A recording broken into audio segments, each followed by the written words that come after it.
vamos a continuar hoy. Hemos visto ya la semana pasada algunas cosas importantes sobre el cómo enfrentar los conflictos. Dijimos que responder a un conflicto, bíblicamente podemos tener tres aristas.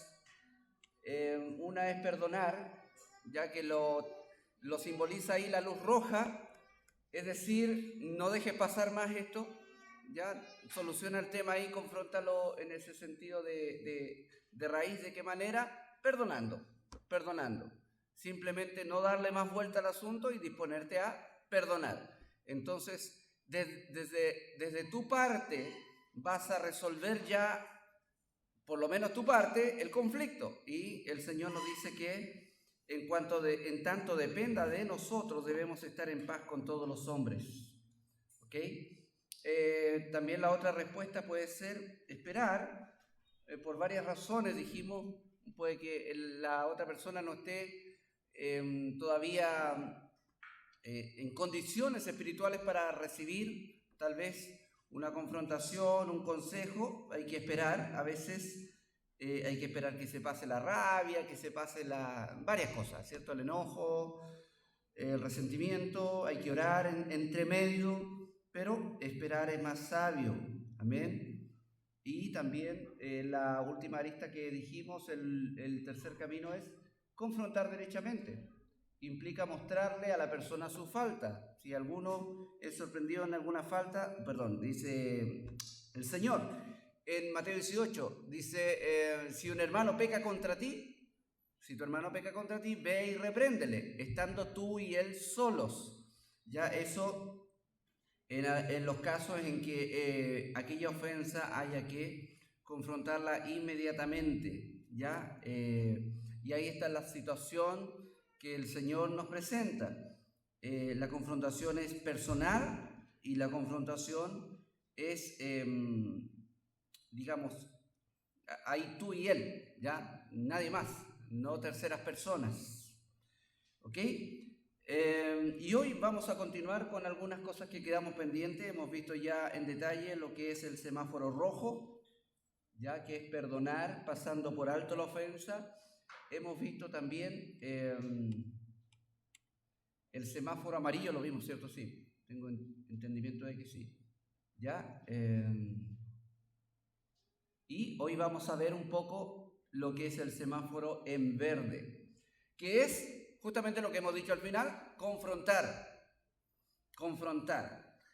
Ahora, a veces esta palabra, confrontar, se nos imaginan algunas cosas que no tienen nada que ver con la confrontación que la Biblia nos propone, ¿ya? A veces nosotros decimos confrontar como echar toda la caballería encima, ¿ya? No, confróntalo, es decir, pensamos a veces que confrontar significa enfrentar a la persona y desahogarnos con ella, ¿ya? Decirle todo lo que nunca le hemos dicho, ¿ya? Sacar todo. No, eso es lo que la palabra del Señor nos muestra, pero con otro nombre. Eso no es confrontar, eso es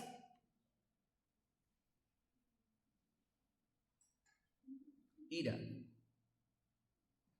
¿ya? Enojo y todo eso. Un río desbordado es el pleito que se inicia, más vale retirarse que complicarse en él, dice la Biblia, ¿ya? Simplemente el enojo, la ira, está presente. Por eso es que la confrontación con ira no sirve mucho. Ahora, si tú vas a confrontar a alguien por una ofensa que te hizo, lo aconsejable ahí es orar al Señor. Porque la primera reacción, hermanos míos, nuestra es enojo. Es inevitable eso, ¿ya? Porque el enojo es la respuesta de nuestro corazón hacia una supuesta injusticia, ¿ya? Algo se dijo de mí que no es, según yo, coherente con cómo soy o con lo que hago, ¿ya? O cómo actué. Entonces es una reacción hacia la injusticia. Pero la palabra del Señor, por ejemplo, en Primera de Pedro, nos habla de que es muy bien visto delante del Señor sufrir incluso injustamente, por causa de la conciencia, dice. Bueno, eso se lo dice Pedro particularmente a los esclavos, pero obviamente es aplicado a todo cristiano, ¿ya? Todas aquellas instrucciones que se dan en términos particulares generalmente son aplicables a todos los cristianos. Por ejemplo, los requisitos para los pastores y diáconos. Así tienen que ser los pastores y diáconos, sí, pero también son requisitos aplicables a todos los cristianos. Todos debemos ser irreprensibles, todos debemos ser marido de una sola mujer, todos debemos, ¿me entiendes? Son aplicables también. Entonces, en el sentido de sufrir injustamente, a veces vamos a tener que sufrir injustamente.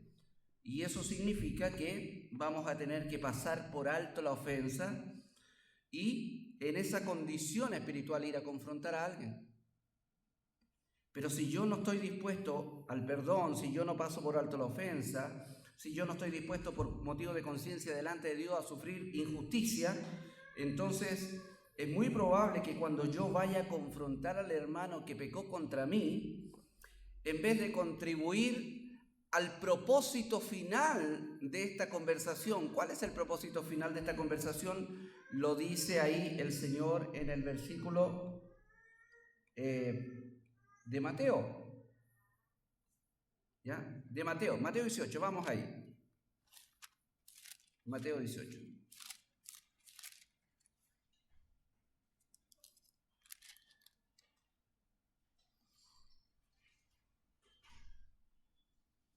Dice, versículo 15.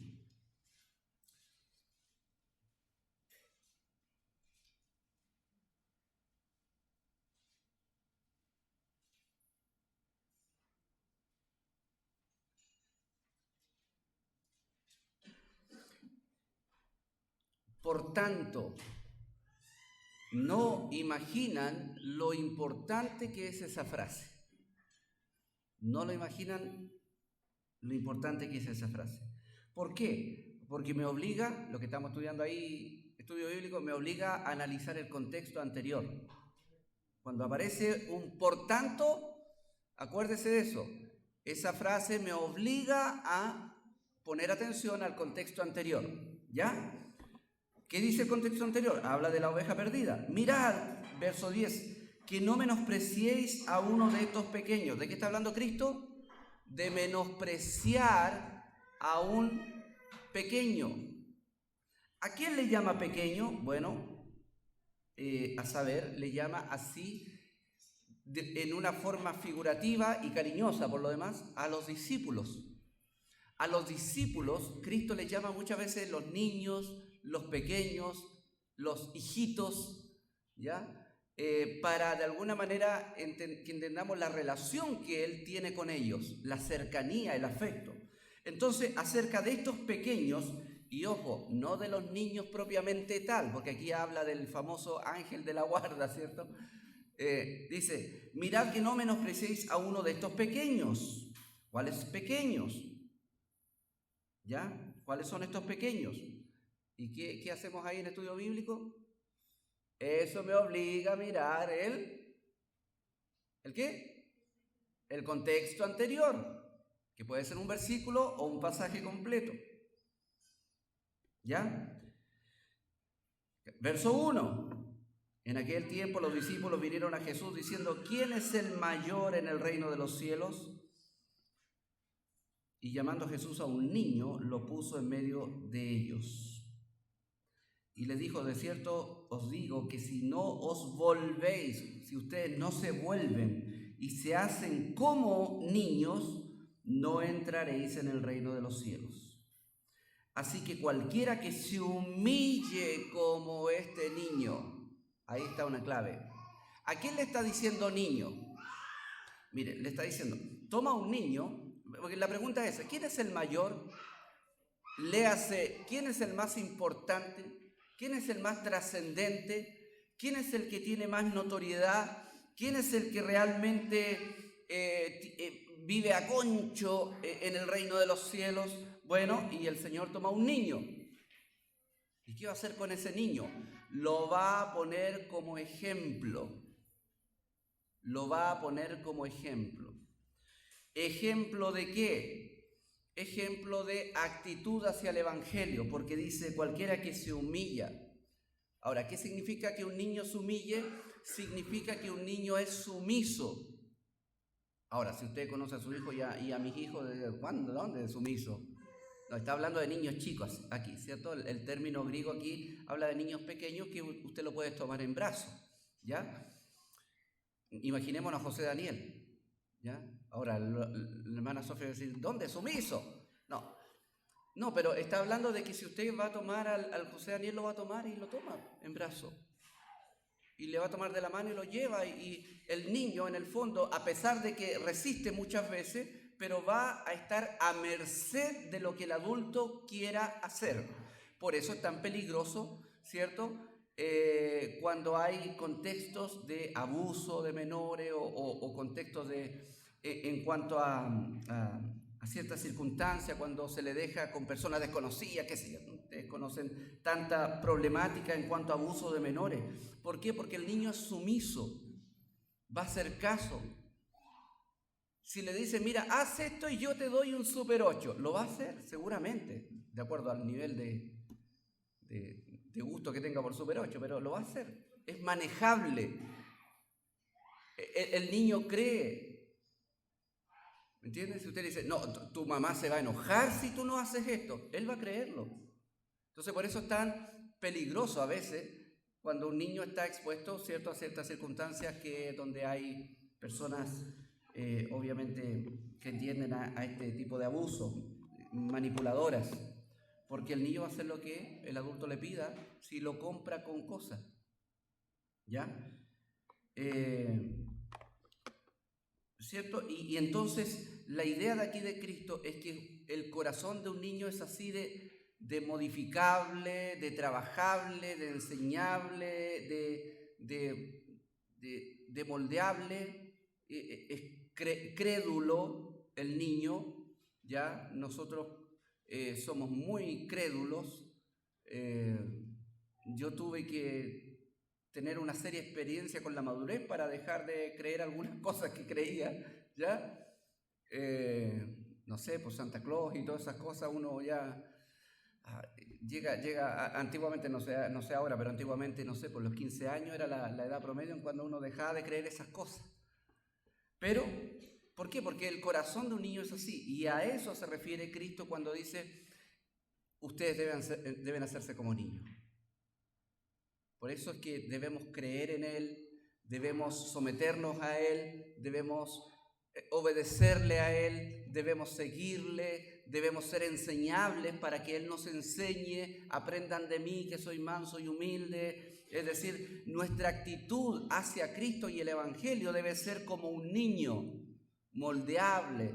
Ese es el contexto primordial de todo este pasaje, ¿ya? Entonces, cualquiera que reciba en mi nombre a un niño como este, a mí me recibe.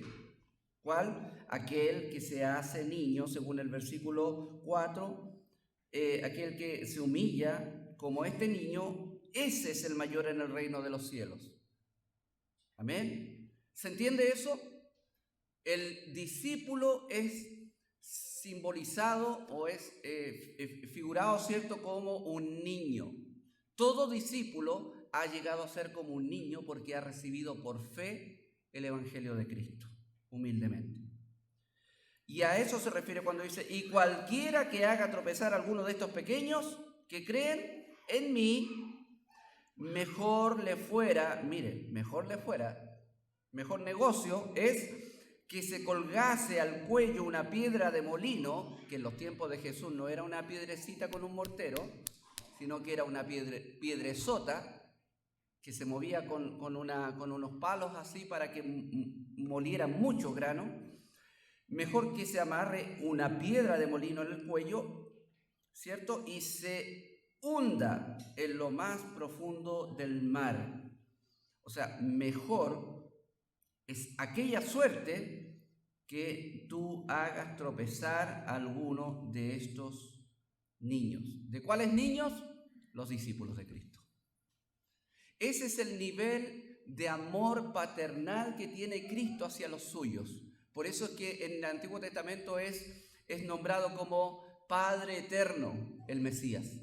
Dice, pero el Mesías no es el Padre, es el Hijo. No, es que Padre Eterno en virtud de su amor paternal hacia los suyos.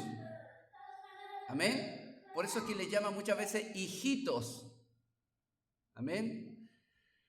Y niños también, como aquí. Entonces, lo que está realzando aquí el Señor Jesucristo es el valor inmenso que tiene el alma de un discípulo para Él. Tú y yo, si somos discípulos de Cristo, tenemos un inmenso, incalculable valor para Cristo. A tal punto que Él dijo, cualquiera que haga tropezar a uno de estos mis hijos, mejor le fuera que se tire al mar con una piedra de asno, ¿cierto?, de molino de asno y se hunda. Entonces, está haciendo una hipérbole, ¿cierto?, una exageración Cristo en su ejemplo para engrandecer la idea de su amor hacia nosotros. Pero también hay una idea que incorpora aquí, el tropezar, el tropiezo. Él anhela que sus hijos, sus discípulos no tropiecen. ¿Ya? Esa es la idea que va hilando aquí, no tropiecen. Él dice, ay del mundo por los tropiezos. ¿Ya? Eso es un juicio. El juicio va a ser juzgado, ¿ya?, por los tropiezos que ponen a sus hijos. Ay del mundo por los tropiezos, porque es necesario que vengan tropiezos, pero ay de aquel hombre por quien viene el tropiezo. Dice, mi pueblo, mis discípulos van a sufrir tropiezo. ¿Entienden? Van a sufrir tropiezo porque están en un mundo de aflicción. Pero mira lo que dice, ay de aquellos hombres por los cuales viene el tropiezo. ¿Ya? Es decir, el juicio para aquellos que hagan tropezar a los discípulos de Cristo va a ser severo. ¿Por qué? Porque el discípulo es muy valioso para Cristo. Por eso es que Pablo dice, no seáis tropiezos, ni para judíos, ni para gentiles, ni para la iglesia de Cristo. No sean tropiezos. Ustedes no sean causa de tropiezo. Por tanto, si tu mano o tu pie te es ocasión de caer, córtalo y échalo. Y aquí está hablando del tratamiento con el pecado. Hay pecados en que tú y yo debemos tratarlo en forma radical. ¿Por qué? No es solamente porque debemos ser santos, sino por causa, en el contexto, ¿cierto?, por causa de que nosotros somos valiosísimos para Cristo y Él anhela nuestro bienestar como discípulos. Por eso dice, habla de que no seamos tropiezos o que hay juicio para quienes hagan tropezar a sus discípulos, y también en lo personal el discípulo debe guardarse a sí mismo de no tropezar lidiando radicalmente con su pecado. Y más abajo, verso 10, mirad que no menospreciéis a uno de estos pequeños. ¿Ya? Entonces, no menosprecies a un discípulo de Cristo. Por eso es que Pablo dice, el menos honroso lo tratamos con más honor, el menos decoroso con más decoro. ¿Por qué? Porque no debemos menospreciar a las ovejas de Cristo, a los pequeños. ¿Amén? ¿Se da cuenta el hilo conductor aquí? Uno de los hilos conductores es el valor del discípulo para Cristo. Él anhela que el discípulo de Cristo sea una persona que se desarrolle espiritualmente en un clima de bienestar espiritual. ¿Amén? ¿Se entiende eso? ¿Se entiende? Amén. Ya. Sigamos avanzando. Tanta cosa para explicar una cosita, ¿cierto? Pero a veces es necesario para dos cosas. Una, para que aprendamos a estudiar la Biblia, y otra cosa para entender bien a dónde tratamos de apuntar. Mirad que no menospreciéis a uno, ¿ya? Porque el Hijo del Hombre ha venido a salvar lo que se había perdido. Ellos estaban perdidos, pero yo vine a salvarlos. Ese es el valor del discípulo. El valor es tan grande como su propia vida. Él dio su vida, Él vino a dar su vida por sus pequeños. Y aquí comienza con la oveja perdida. ¿Qué os parece si un hombre tiene 100 ovejas y se descarría una de ellas? Y aquí no está hablando, hermanos, aquí no está hablando del pastor de la iglesia, ¿ya? Muchas veces conectamos al tiro con el pastor de la iglesia y dice, mire, usted no me ha venido a visitar, ¿se acuerda de las 100 ovejas? No está hablando esencialmente del pastor de la oveja, ¿ya? Está hablando de Cristo. Y pone 99 versus una hipérbole para exagerar en el ejemplo, para enfatizar el hecho del valor que el discípulo tiene para él. Él es capaz, dice este pastor, es capaz de dejar 99 para buscar aquella que se perdió. Imagínese el valor. Está hablando, verso 11, de él mismo, porque él vino para salvar lo que se había perdido. Entonces él es el pastor que busca a esta descarriada. Y acontece que la encuentra, de cierto os digo, que se regocija más por aquella que por las 99 que se descarriaron. ¿Entiende? O sea, que no siente gozo por las otras. No está hablando de que Cristo no siente gozo por las otras. Es una parábola. Cuando habla del juez injusto, tipificando a Dios, no es que Dios sea injusto, son parábolas, ¿ya? El énfasis de esta parábola, el centro de esta parábola es el valor que tiene un discípulo de Cristo para Cristo. Por eso tanto que no tropiecen, guarden su corazón del pecado, no menosprecien a uno de estos pequeños, porque yo vine a salvarlos. Y tal fue el ímpetu de salvación de Cristo, que es capaz de, por esa descarriada, entregar toda su vida para salvarla.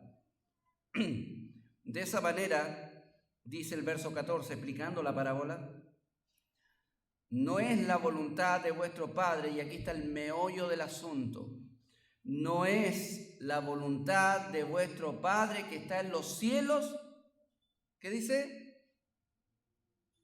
Que se pierda uno de estos pequeños. No es la voluntad del Padre Celestial que un discípulo de Cristo se pierda, se descarríe, tropiece, sea menospreciado, caiga en pecado. No es la voluntad del Padre. Lo que Dios quiere, la voluntad de Dios para estos pequeñitos, que son los discípulos de Cristo, es su bienestar espiritual. ¿Se entiende hasta ahí? Amén. Y ahora verso 15. Por tanto, ¿se da cuenta la conexión? Por tanto, y aquí comienza a hablar de la disciplina eclesiástica, que aquí desbaratamos todo presupuesto que indique que la disciplina eclesiástica es para echar a la gente en la iglesia. Eso no es bíblico. La disciplina eclesiástica en la iglesia está instituida por Cristo para rescatar a estos pequeñitos.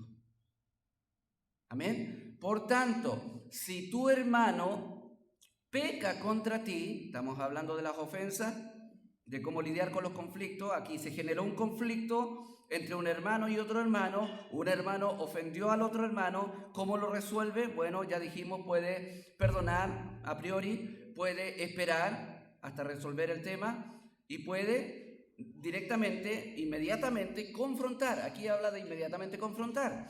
Si tu hermano peca contra ti, ve y repréndele.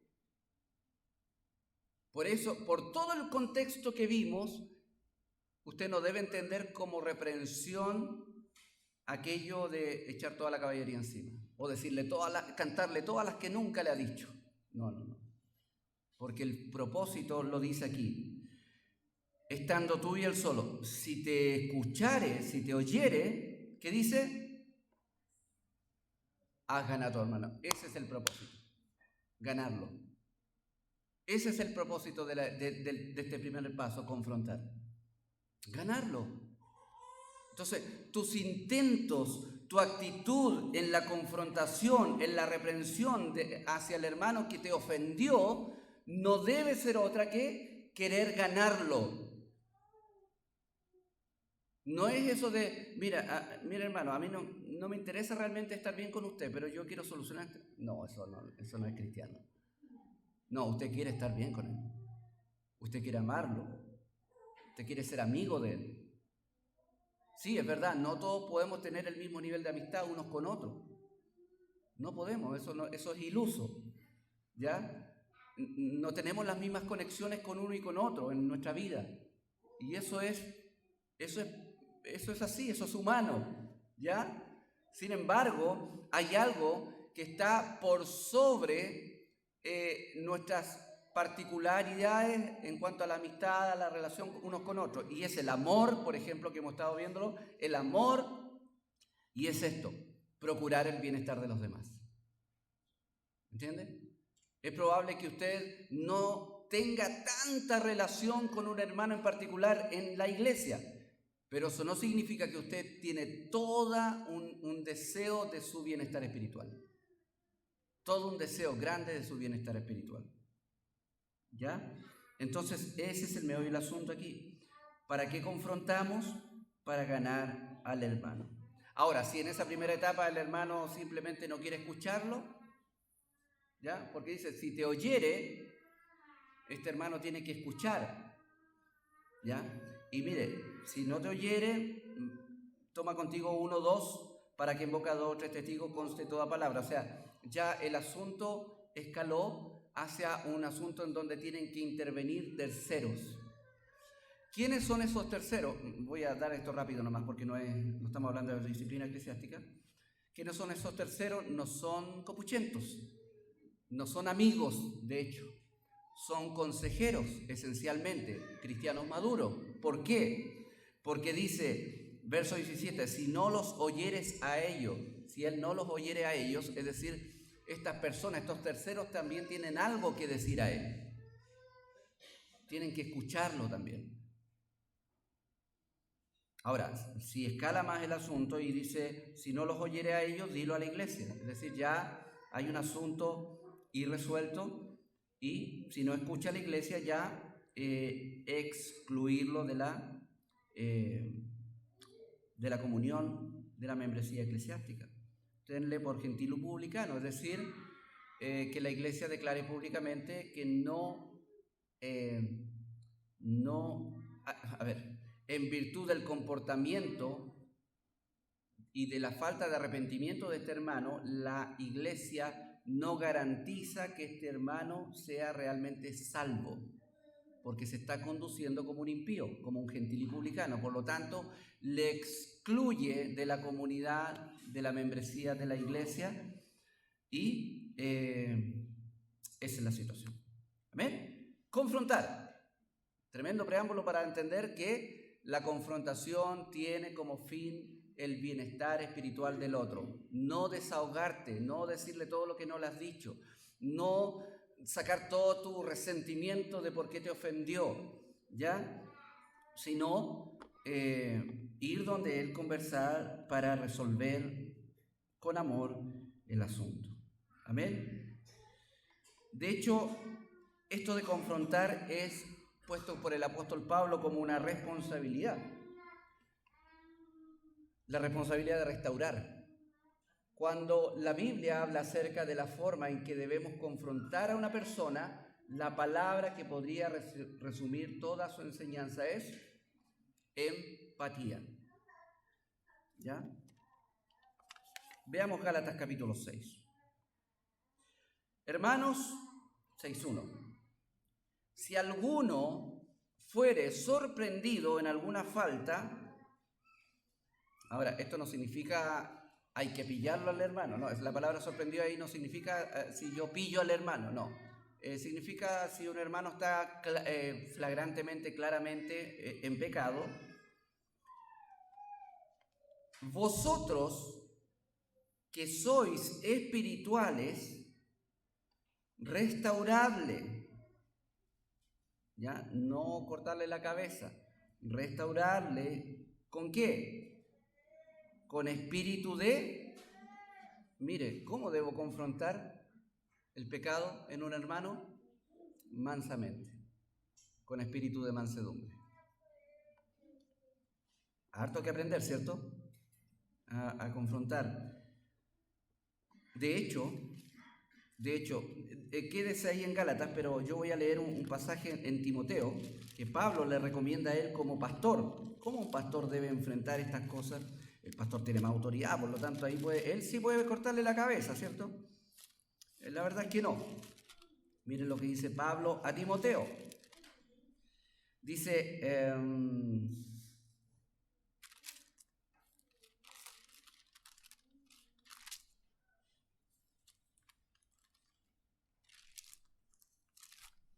voy a buscar ese, no lo tengo apuntado aquí, pero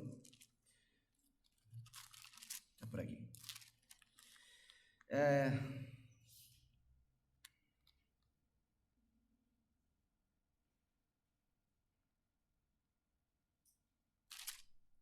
Creo que es 2 Timoteo.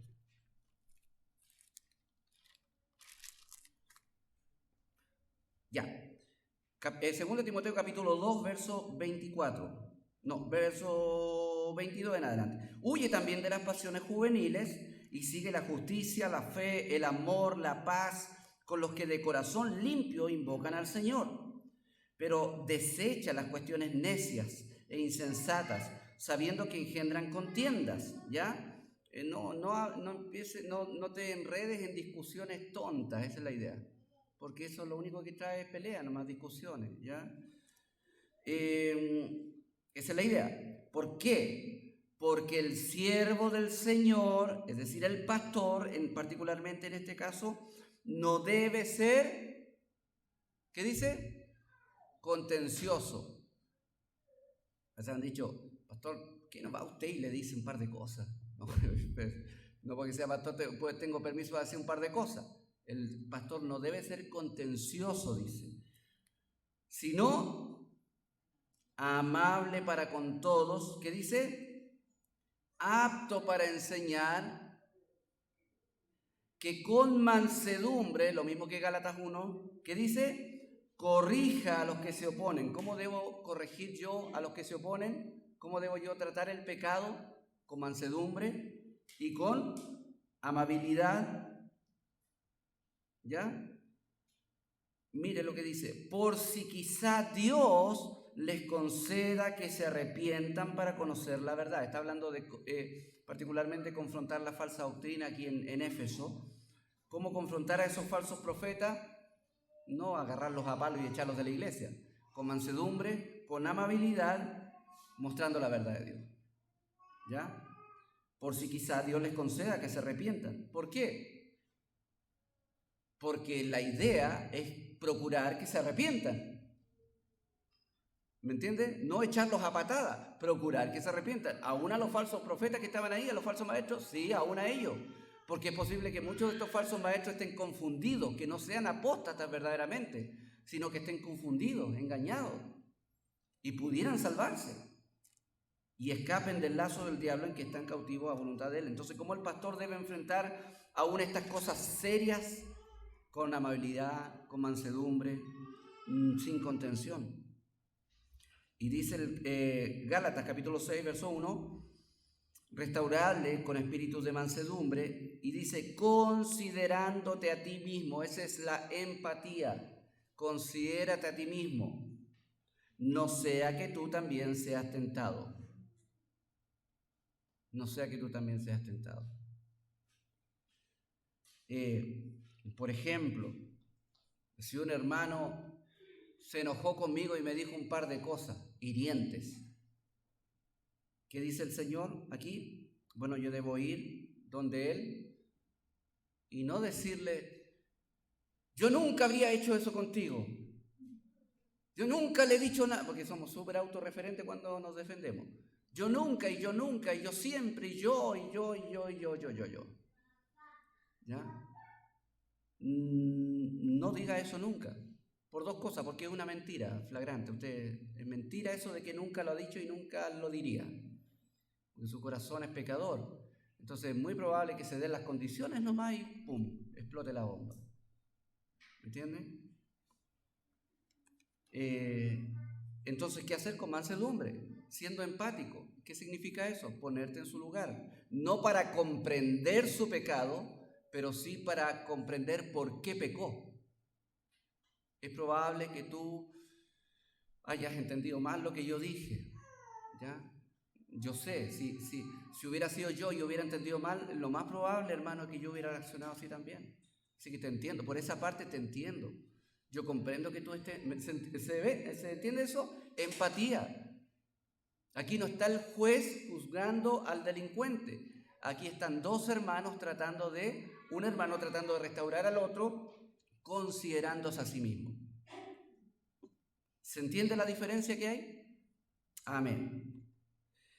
Y dice ahí, sobrellevar los unos las cargas de otros y cumplir así la ley de Cristo, la ley del amor. Entonces, yo cambié y no... Ya. Tener empatía es tener la capacidad de ponerme en los pies de la persona que es confrontada, es decir, sentir lo que él siente y pensar lo que él piensa en el momento que le estoy mostrando su error. ¿Ya? Si usted sabe que un hermano o una hermana está lidiando con la pornografía, no vaya como el santulón escandalizado a restregarle un pastel de piedad en su cara. No.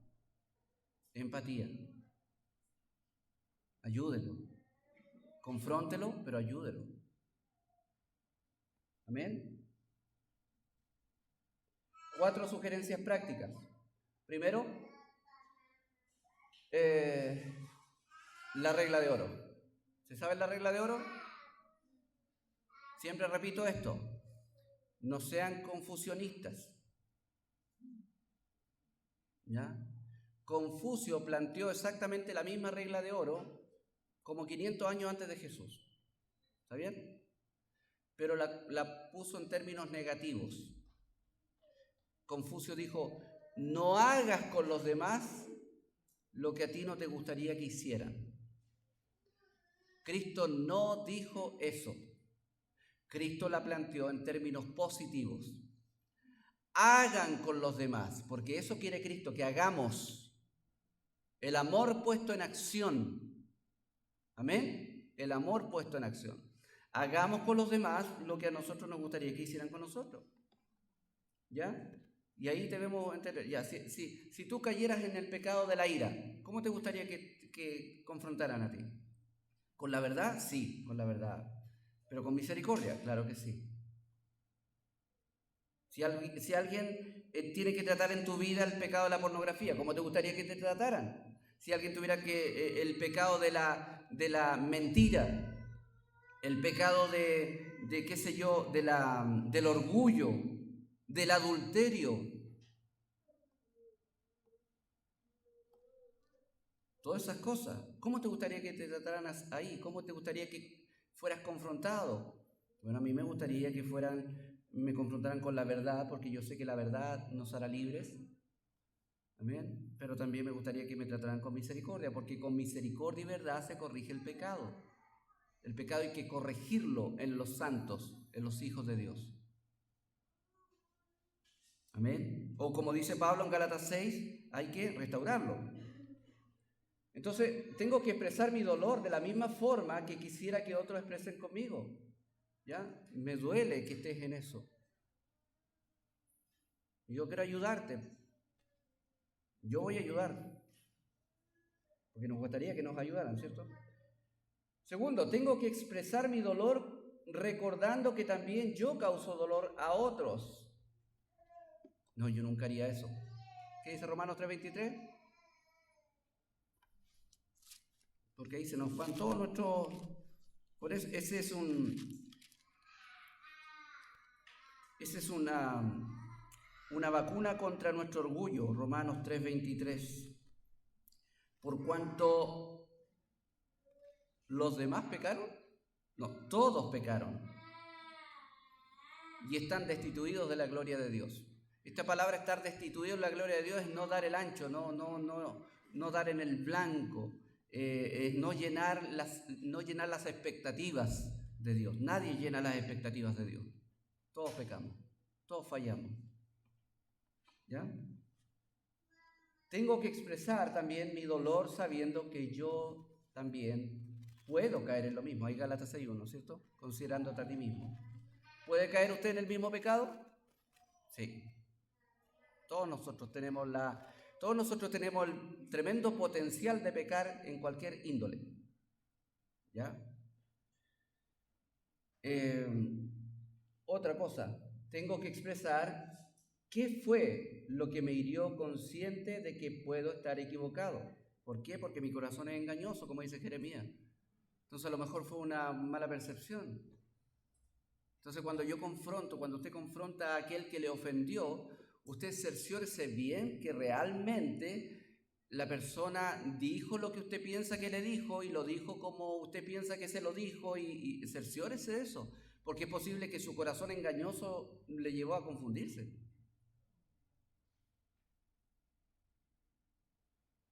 Entonces, es posible que, no sé, es como dijo, a ver, usando el mismo ejemplo, pero en otro ámbito, es como si yo le dijera, no sé,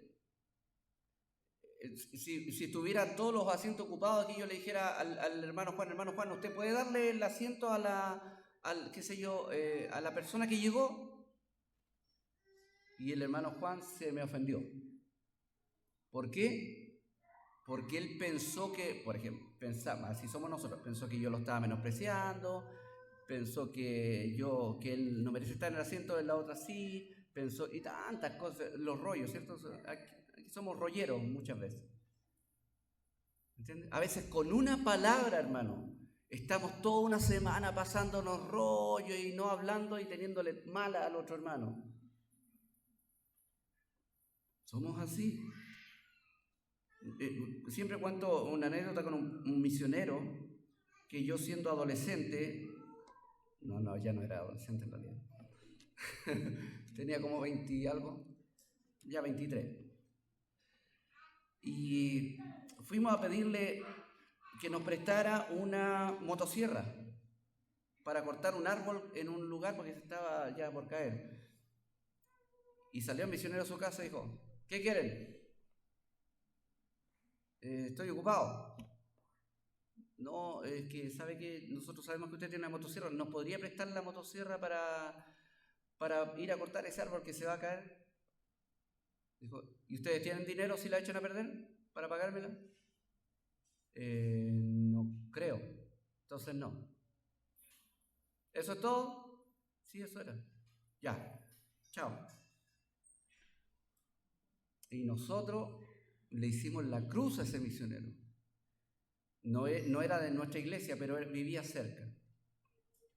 Nunca más lo hablamos, lo pusimos mal en todas partes. Era terrible.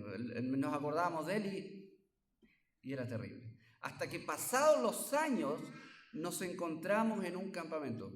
Después uno dice, el tiempo, ¿cómo cura las heridas?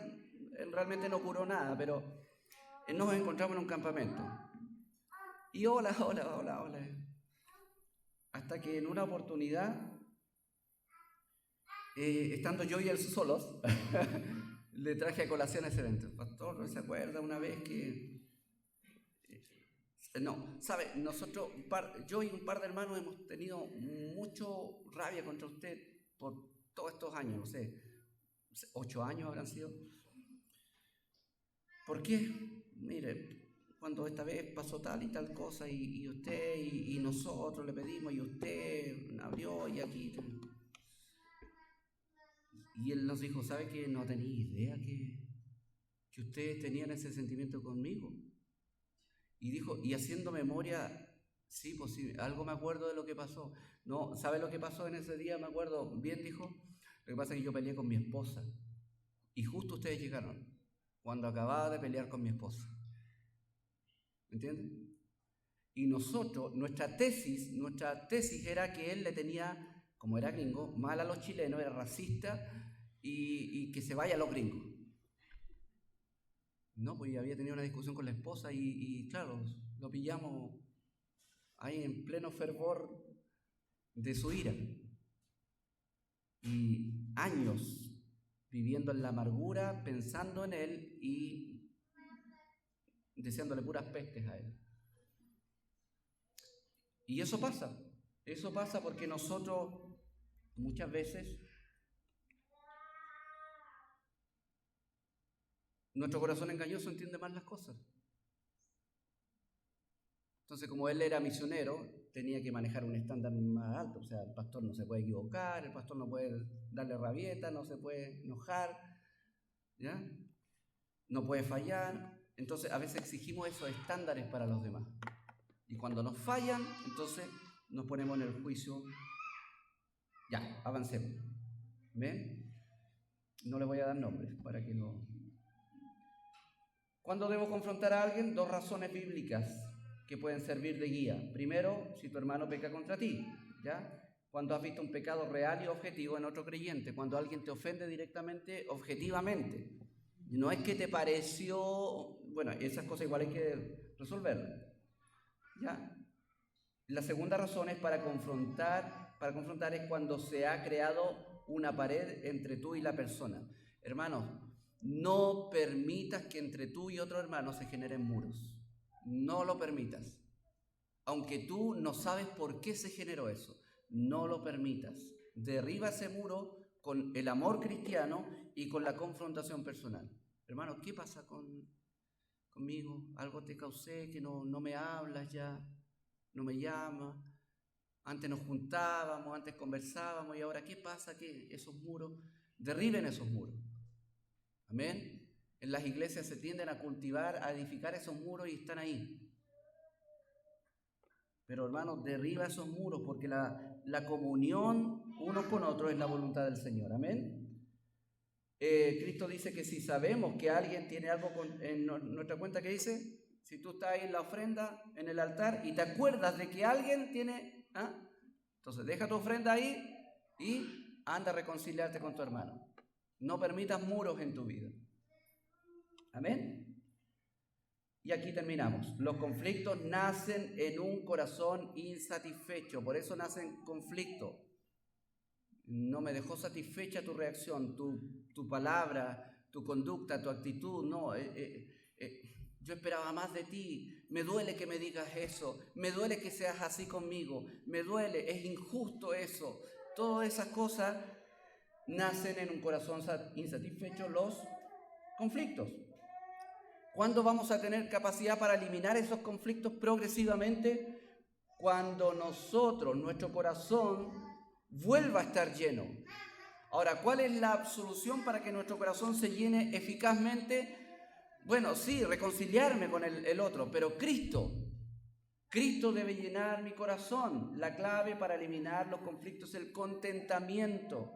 Y Filipenses 4 y Filipenses en general nos habla del gozo y del contentamiento que debe ser la experiencia continua de un cristiano. ¿A qué nivel el contentamiento?